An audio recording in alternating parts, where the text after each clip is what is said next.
Chennai super কিংসের কোনো ম্যাচে বল করছেন মুস্তাফিজ, ডেথ ওভারে ওয়াইড ইয়র্কার দিতে গিয়ে ওয়াইড হয়ে যাচ্ছে কিংবা লেন্থ বলে কাটার করতে গিয়ে কখনো ছক্কা হজম করতে হচ্ছে, তবু উইকেটের পেছনে দাঁড়িয়ে মহেন্দ্র সিং ধোনি হাততালি দিচ্ছেন। বাংলাদেশি আইপিএল ভক্তদের মনে যা আনন্দের সঞ্চার ঘটিয়েছিল।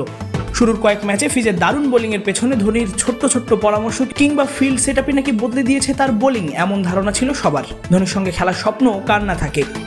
বাংলাদেশি ক্রিকেট ভক্তরাও জানতে চান দুজনের মধ্যে আসলে কি কথা হয়, কিভাবেই বা কথা হয়, কিংবা মুস্তাফিজকে কি পরামর্শ দিলেন ভারতের বিশ্বকাপ জয়ী অধিনায়ক। চেন্নাই সুপার কিংস একটি সাক্ষাৎকার ছেড়েছে মুস্তাফিজের, যেখানে অনেক বিষয় নিয়েই কথা বললেন কাটার মাস্টার। আর তাতে থাকলো ধোনির সঙ্গে তার কথোপকথনের অদ্যপান্ত। কারো ধারণা বা কথা নয়, মুস্তাফিজ নিজেই জানালেন ধোনির সঙ্গে আসলে ফিল্ড সেটআপ কিংবা মাঠের মধ্যেই বেশি কথা হয়, মাঠের বাইরে খুব কমই হয়। জাতীয় দলে খেলছে যেমন সবাই বন্ধুত্বপূর্ণ, এখানেও আসার পর আমার আনইজি মনে হয়নি। আমার মনে হয় এটা চেন্নাইয়ের খুব ভালো দিক।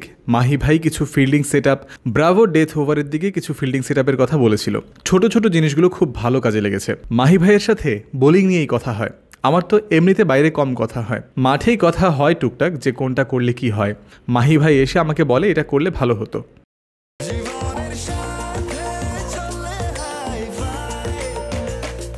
স্বাস্থ্যকর অল টাইম হানিকম, সব সময় অল টাইম হেলদি লাইফ। ধোনির সঙ্গে যেমন খেলার স্বপ্ন থাকে, তেমনি চেন্নাইয়ের হয়ে খেলার স্বপ্নও অনেক বড় বড় ক্রিকেটারের। এমন স্বপ্ন ছিল মুস্তাফিজেরও। এবার সেটা পূরণ হয় নিলামের দিন, যখন জানতে পারেন তাকে দলে নিয়েছে চেন্নাই। ওই রাতে নাকি ঘুমাতেই পারেননি মুস্তাফিজ। সবার অভিনন্দন বার্তায় সিক্ত হবার সেদিনের সেই গল্পটাও জানালেন ফিজ। চেন্নাই এটা আমার প্রথমবার। ছোট থাকতে আমি যখন খেলা শুরু করেছি, বিশেষ করে আইপিএলে প্রথমবার খেলেছি 2016 সালে। তারপর থেকে চেন্নাইয়ের হয়ে খেলাটা আমার স্বপ্ন ছিল। আমি যখন কল পাই আমার ওই রাতে ঘুম আসছিল না। পরের দিন আমার খেলা ছিল, আমি তখন নিউজিল্যান্ডে ছিলাম। রাতে আমি 1 ঘন্টার মতো ঘুমিয়েছিলাম। নিলাম যখন শুরু হয় তখন আমাদের ওখানে রাত 1টা।